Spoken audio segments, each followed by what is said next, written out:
Welcome back. It's another video with me, Kirk, here looking through our 1000 greatest vinyl videos, and we're slowly chugging our way through these, and I'd like to bring to you today some of my personal favourites from a more recent time period. Some of these actually come from when vinyl was quite hard to get hold of, but it doesn't really matter because I managed to get hold of them. So you know the rules, it's got to be on vinyl. There is a lot of good albums out there which I don't have on vinyl, so they're not going to make this top 1000 unless I manage to track down a copy. But the first one that I've picked out here, I've decided to choose Fatboy Slim, Halfway Between the Gutter and the Stars. Now, this isn't necessarily the Fatboy Slim album that would immediately come to mind if I said to you, Fatboy Slim, pick an album. Because in many ways, You're Number One, So Why Try Harder, which was the second album that he brought out, is probably the most well known, with tracks like Gangster Trippin' and The Rockefeller Skank. But this, I think, is a much more mature record.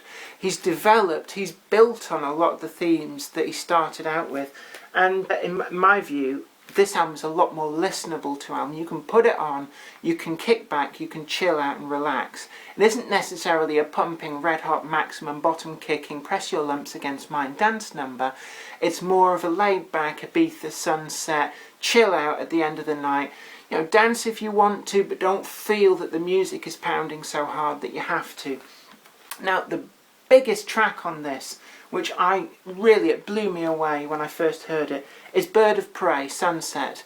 And this features a vocal sample from Van Morrison, and it is just an awesome, big, deep, massive, thermonuclear track, and it blew my mind when I heard it. In fact, at the time, I found it impossible to track down a copy of this album on vinyl, so I actually had, I was sent it on promo, lucky me, on 12-inch vinyl, a copy of that track, and it just really blew me away. It made it straight into my dance set, a kind of end-of-the-night number, and it stayed there for, it must have been 6 months flat. I just kept playing that record, and it was a floor filler in the way that, you know, at the end of the night people like to come on, it's like, yeah, I've had a good time, and it was just great. And when I saw this album reissued on vinyl, I thought, I've got to have that, and it was a pretty reasonable price actually.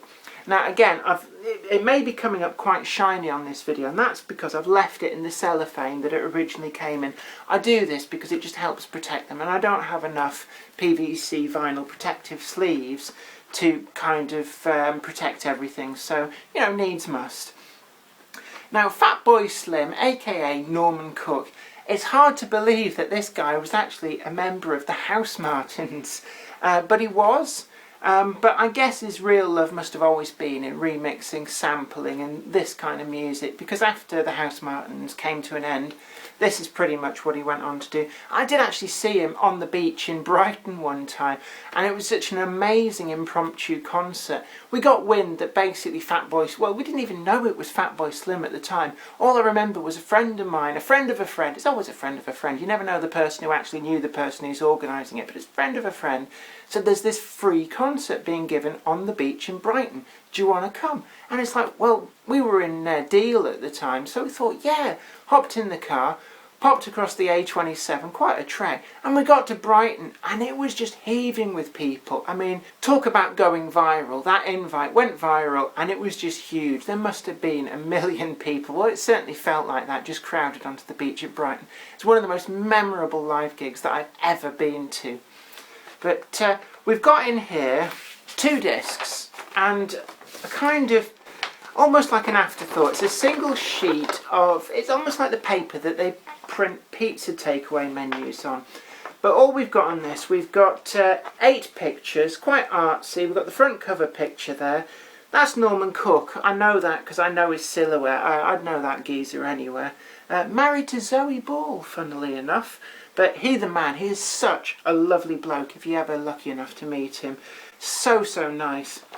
And then on the other side we've got sunset pictures, and anybody who may have known me through my photography period and a bit of graphical design knows that I too am a sucker for clouds and sunsets, and well, what's not to like on this?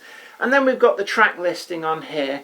We've got a lot of tracks featuring guest vocals, and I think there's a lot of these are samples, things like that. Fatboy Slim tends to take an existing track, and like the way that Moby does, he remixes it and makes it his own.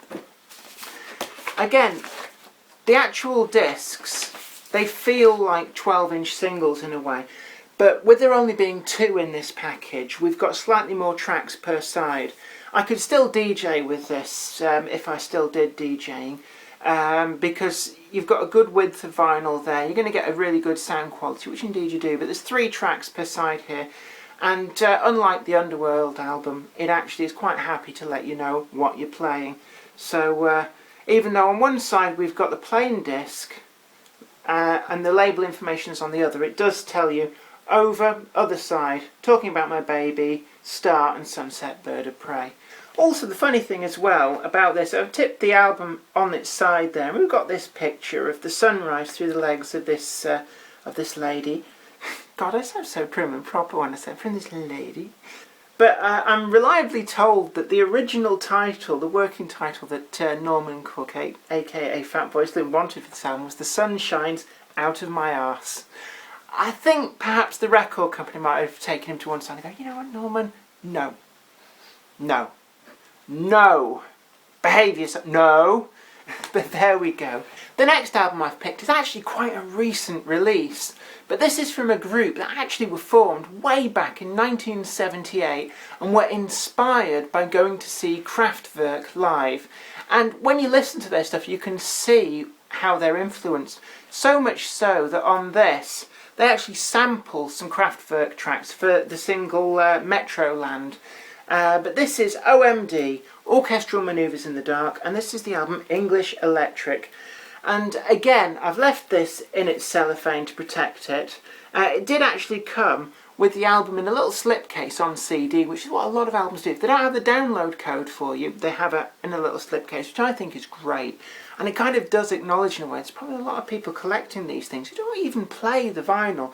They buy it for the aesthetic. It's more of a collector thing.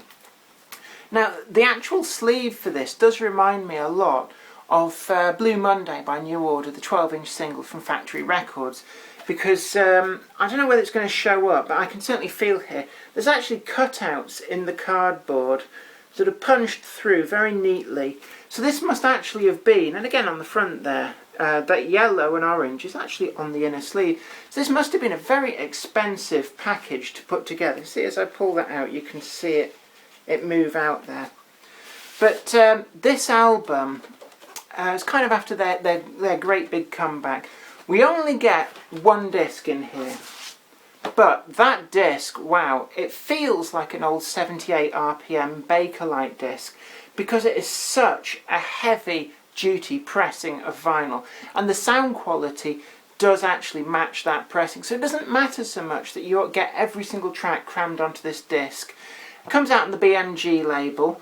We don't actually get any information on the inner sleeve apart from a little tiny bit of copyright information. There's no track listing. For that, we have to refer to the inner sleeve. And we've got this, well, quite simple, very 80s, harking back to the origins of when they made it big initially in 82, 83 I think it was. But on this album, we've got some real standout, memorable tracks. Things like Metroland was the big single, which is actually the first track I heard off this. I think Dresden as well may well have been a single, but certainly every single one of the tracks on this stands out enough that it could have been a single. It's a real collection of awesome, and I think sometimes you find with a group that's been away for years and years and years, and in fact actually I think they split up in the early 90s originally. One of the band members went on to manage Atomic Kitten. Well, there's an Atomic Kitten collection there, so I don't know, maybe he's just having his midlife crisis and took leave of his senses. But, you know, well, can't really hold it against him. He did come back, and in effect this is an oral apology to the rubbish that is Atomic Kitten, or radioactive cats as I like to call them. The final album that I've picked is a very, very strange psychedelic one, and this is from a group from Oklahoma City in America, and they're called the Flaming Lips. Now again, they've been around since the early 80s, but they only really got noticed in a big way and signed to Warner Brothers and started really making an impact in the 1990s. And I can remember that the album previous to this, The Soft Bulletin, was the first I actually heard of the Flaming Lips, and I received it on promo on CD long before anybody I knew had heard of the Flaming Lips. Warner Brothers was pushing them, but they hadn't really had the breakthrough, and I'm quite privileged in a way that I recognised the talent, and I actually started playing them on my radio show up in the northeast, and subsequently that year some of the singles made it really big, and they went on to great things. This was the long-awaited follow-up album, Yoshimi Battles the Pink Robots. Now, the Flaming Lips, they push the boundaries of weirdness, and as I've said before, I like weirdness. But the cover artwork here, I think it's very inspired, certainly the music is, and the whole visual package that we've got here is very inspired by Japanese culture, so that, these Godzilla type cartoons, with like weird alien robots and superheroes in power suits. We've got the kind of Japanese script across the top here. I suspect that it quite probably means something, something really weird, like, I don't know, caution sharp edges, or don't stick your head in the washing machine, because I think a lot of these where you see nice pretty Japanese or Oriental lettering, it's a bit like when you hear a Japanese song and you hear these random strings of incomprehensible English, and they put it in because they think it sounds nice. It doesn't actually mean anything, and I suspect there's a bit of the same going on here. But the big single on this, well actually there was two that I remember. Do You Realise was probably the most mainstream of the tracks, so obviously the record company pumped that out as a single, but also Yoshimi Battles the Pink Robots Part 1.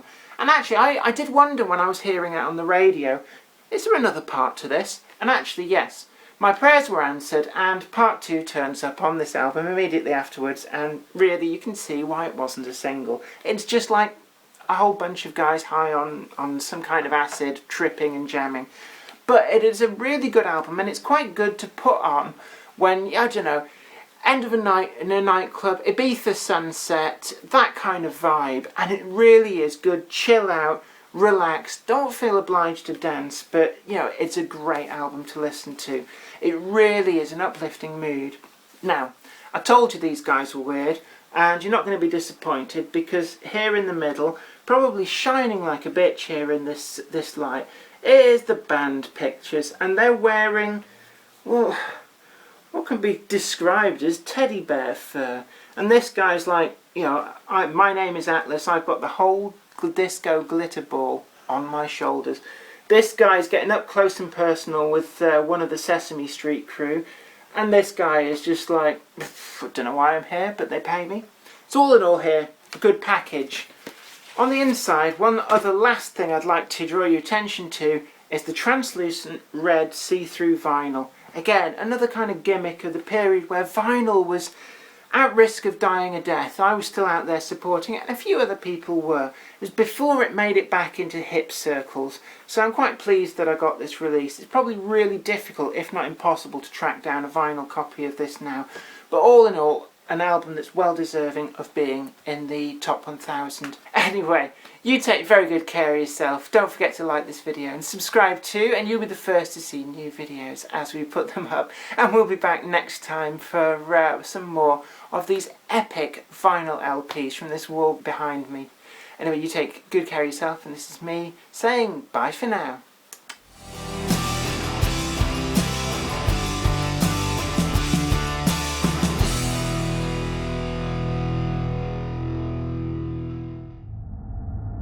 My name is Deza. I plow the space lanes, picking up debris and salvaging derelicts. It's a dangerous job, but the pay is good. At least I used to think so, before my ship came across our last derelict. We thought it was the payday of a lifetime. We were wrong. Nobody should have to go through what I did on that derelict. I barely made it out. Now they want me to go back.